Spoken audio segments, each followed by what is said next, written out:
Syria has been liberated, or has it? Do not worry, the podcast. Syria. As you guys know, things are going down in Syria. It's extremely, confusing and complicated, especially for someone like me who is not a geopolitical expert in any way, shape, or form. Hopefully, any of you guys who've been watching the show for any amount of time would know that by now. I'm just a regular Lebanese citizen trying to figure this stuff out. And most of the stuff that I've learned about Palestine and Lebanon, I actually learned over this last year while watching the genocide unfold in it and everything. So everything, I'm learning in real time with you guys and just trying to give you guys a perspective of someone who's living here and experiencing this stuff. Yeah, when you're being genocided, you feel the need of learning what's happening around you. Yeah, and Syria, the situation in Syria is beyond complicated. But what we can say for now, and people's opinions, as you might be noticing online, are all over the place. Some people are celebrating what's happening in Syria, the liberation of Syria, and then the fall of Bashar al-Assad. Some people are terrified that this rebel group might be basically ISIS 2.0, and that they're funded by the US and Israel and Turkey, and that they might expand their operations to Lebanon and kill minorities in Syria. There's all sorts of fears, and every one of those fears is kind of valid. And last week, as you guys will remember, when I was talking to Bat and Panada, I was I think the Assad, if it's between terrorists taking over or the Assad regime, I think we should side with Assad, even though I completely acknowledge that Bashar al-Assad and the Assad regime, he's a piece of shit. One of my best friends in the world is Syrian. His family escaped Syria because of Bashar al-Assad. So I was just saying, in the case of lesser of two evils, maybe it's better for Assad to stay in power. Obviously, I don't want Assad to stay in power, but Assad fell, the Assad regime fell. It only took 10 to 12 days. It's over. And whether or not people think that it's a good thing or what's going to happen to Syria later down the line, I think right now, in the short term, should be irrelevant. And I might have focused on that a bit too much.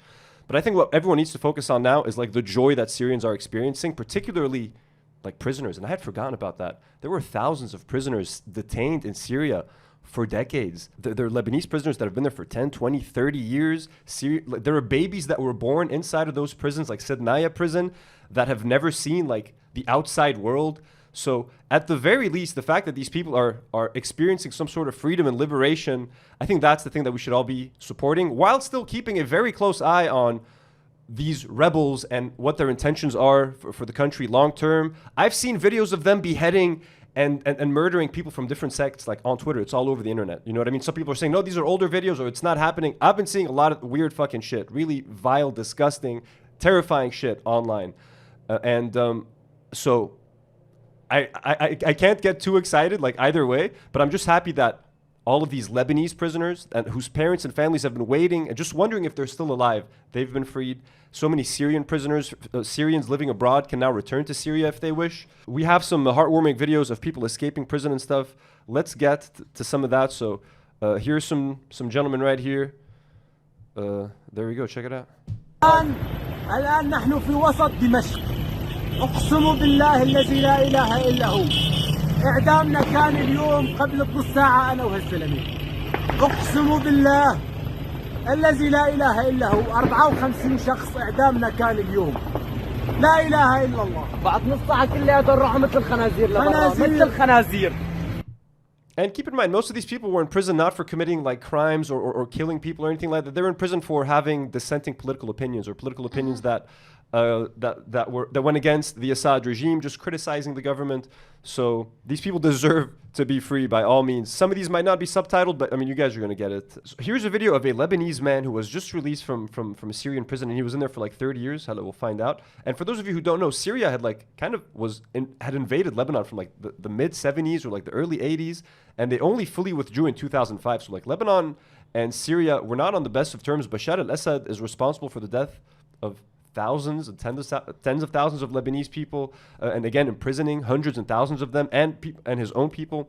So and there's a lot of Lebanese people that hate Bashar al-Assad because he was such a close ally to Hezbollah, and a lot of Lebanese people are not fans of Hezbollah, and they also, so it's a very complicated issue.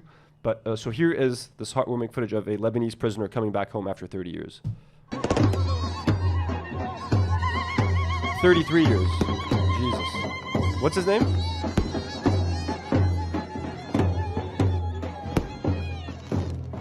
Suhail something, I couldn't catch his last name. The celebrations. Can you imagine 30 years in prison? That's crazy. We have an interview with him. So here's an interview with Suhail, just quickly talking about his horrible experience being in prison for 30 years. باليوم كم سنة أنت بقيت بقلب السجن؟ 32 سنة وخمسة أيام. كيف توصفهم هول 32 سنة؟ كيف توصف لي اللون الأسود؟ Darkness. أسود. وهيك فيك تعطي لون أحمر، فيك تعطي لون بني، فيك واحد ما عنده حرية، يعني سنينه كلها أسود بأسود. كله عذاب عذاب. ما عندك حلم، ما عندك حلم. أنا ما كان ممنوع علي أحلم إني أطلع لبرا. تحاكمنا بمحاكم غير قانونية اسمها المحاكم الميدانية، أطول وقت فيها 3 ثواني، وإذا كترت بدهم يعطوك بيعطوك 10 ثواني وبتنتهي. اسمك اسم أمك وبس، اسمي واسم أمي وبس، وهن باقيين مثل الدكنجة اللي بيكون معه قلم وهو محتار، بيصير بتاخد علبة شي بيسجل لك علبتين. How has he not lost his mind? I saw some videos of torture that were leaked. Like there was a prison guard in Syria's prison whose phone was found, and they found footage of them beating the fuck out of a prisoner, dude. 3 men just slapping and punching the shit out of him nonstop. His body was covered in bruises. It was just on Twitter, dude, and I was just watching that. And that happened every day for 30 years to thousands upon thousands of prisoners, political prisoners, underground, who couldn't see the sunlight. I was kind of like breathless watching that video of them just beating this man, because it was like he was like every slap was like a massive concussion, and the back of his head was slamming against the ground, and they would kick him and step on his head. Like, it was horrible. And that's what these people went through for 30 years. And how do you feel about the people who did that to you?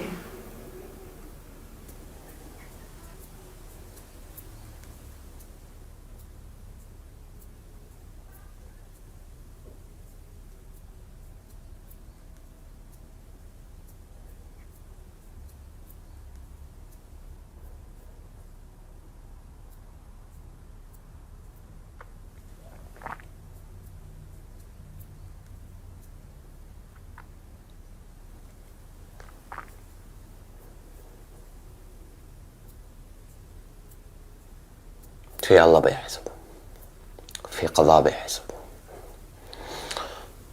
راح أسعى إلا ما أجيبه مع المحكمة وأخذ حقي بالقانون.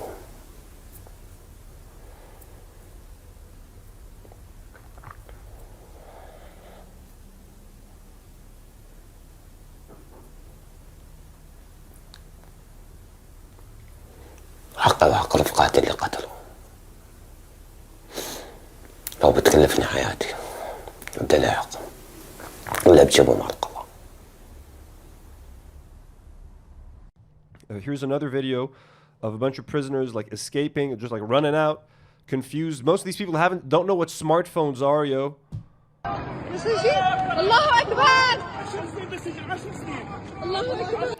He's been in there for 10 years.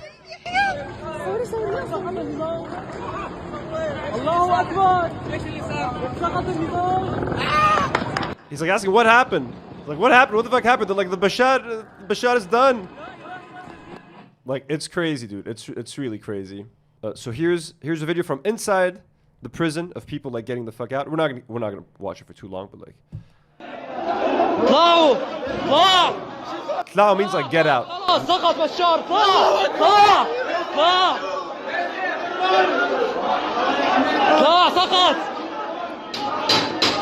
So he's telling them, get out, Bashar has fallen. They're breaking open prison cells. And look at this. Mabruk means congratulations. So they're saying Mabruk.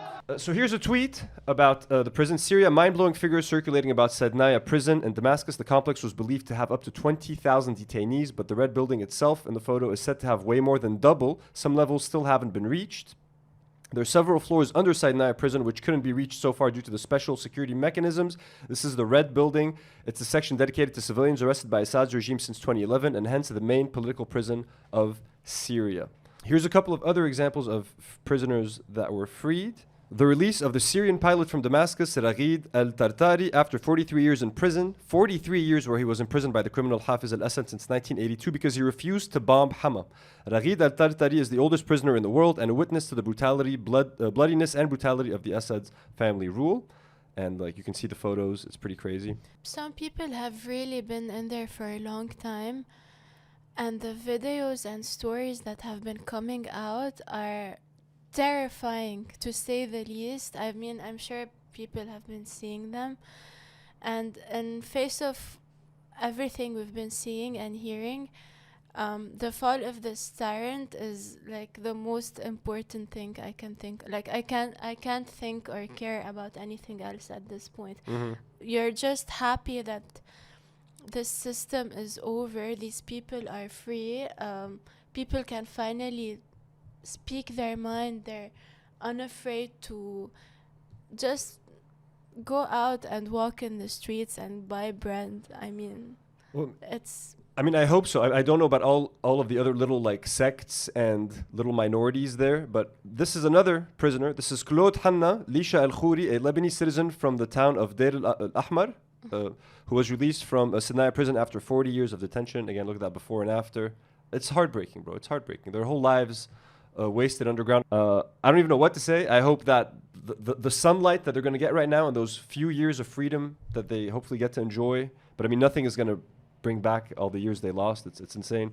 Let's meme a little bit. Here's some pictures of Bashar al-Assad that were like found in his houses. Here's a picture of him in a swimsuit. Like, I don't mean to body shame folks, but when you're a dictator, I think we can body shame you a little bit. What the fuck is this? What kind of a body shape is this? Yo, I've never seen this in my life, I gotta say. Okay, I ain't never seen a booty like that. Look at them hips. What is this? Is this why he's killing people? Like, is it just all some big insecurity? Has everyone like it looks like a fruit? It looks like it's a pear shape. It's a pear. It's like he's got the perfect pear-shaped body. What the fuck, dude? And here's another picture of him in like the kitchen or something. I don't know, young Bashar al-Assad with like, we got some thighs over here, yo. Some sexy dictator photos. Insane shit, yo. Insane. Shoes. Here's this is a pretty gruesome comparison. Here are the shoes outside of Auschwitz, and here are the shoes outside of Sednaya prison. Very similar. They just take people's shoes off, and it's fucked up. Look at that, man. There's no difference.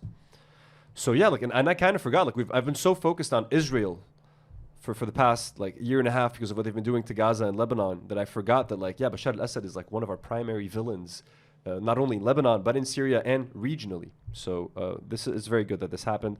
So obviously we're Lebanese. I just wanted to share some opinions that came from Syrian people and tell you how they think. And these opinions are a little bit all over the place. So this is from someone on Instagram. This story was shared. This is by Ghalia Alwani. So let me read what she had to say. Ghalia. Hi, Ghalia. So let's see what she had to say. He said, to celebrate Syria's freedom is absolutely insane. Anyone with a Syrian passport knows what it was like to live under this horrible nightmare of a regime. Syrians everywhere have been fantasizing about the toppling of the sadistic murderer for ages. But this is not liberation. This fabricated performance of a liberation is clearly sponsored by Western powers that want a piece of the pie, and they're about to have their fill. And to that point, Israel has already been going into Syria, and they took over the Golan Heights. They're claiming land in Syria as we speak, and they bombed the shit out of it too. To watch this powerhouse get toppled in 72 hours with many people not even questioning it or thinking twice about the implications and why this happened is so fucking disappointing. The release of the prisoners, there's no words for how liberating watching these videos has been. The burning of his pictures, the taking down of his statues, cathartic scenes I've only dreamt of, written poetry about. But the way this all happened is not right. But I cannot celebrate and will not celebrate Syria's freedom like some of you on here. Western imperialism is not freedom. Occupation is not freedom. As we speak, Israel is invading our south, which is true. To miss the regional context of what happened is just catastrophic. Wake the fuck up. Not everyone agrees with Ghalia, but this is one portion of the opinion. I mean, she's right. And our standards have gotten so low that we have to celebrate any minor thing we get, any minor speck of human decency that we can get. I've been very suspicious of this whole thing, to be honest, from the beginning. And I kind of said it last week. And the timing of it is crazy. Like right after Israel finishes their work in Lebanon, they've significantly reduced Hezbollah's power. Now they're getting involved in Syria, completely cutting off weapons supply to Hezbollah. And now that Hezbollah helped defeat ISIS a few years ago, if you guys would like to remember, Hezbollah are a huge enemy of ISIS. A lot of the rebels right now in Syria are ex-ISIS, ex-Al-Qaeda, and now there's no Hezbollah to fight them. So I don't know. The whole thing is just kind of weird. Are they going to try to come into Lebanon or do something? I'm not really sure. Now, this opinion is from Ammonia K, also a Syrian person. So let's see what she thinks. Spoken from my humble position, under my Tunisian safe roof, please stop gaslighting Syrians in their joy of liberation after 54 years of dictatorship, oppression, and unimaginable suffering. For decades, they've lived through horrors most of us can't even comprehend. Fear, displacement, massacres, and silence. Now they finally see a glimpse of freedom, and instead of standing with them, some are quick to diminish their hope, projecting our own fears and failures onto their moment. So I guess she's talking about people like Ghalia, and her opinion, perhaps, and maybe some of the opinions that I shared last week. Yes, we witnessed how our revolutions were stolen, how things fell apart in Tunisia, Egypt, and beyond. Yes, we see Israel advancing with its tanks beyond the occupied Golan Heights. And yes, we see imperialist powers, Russia, the US, Turkey, and others, maneuvering to carve up Syria for their own interests, exploiting its pain and chaos like they always do. Yes, we fear the rise of extremism and the unknown of what comes next. But this isn't about us. It's about Syrians who've endured so much pain, finally daring to dream of a better future. Let them have their joy, their hope, their moment. They deserve it more than anyone. This present moment is to celebrate.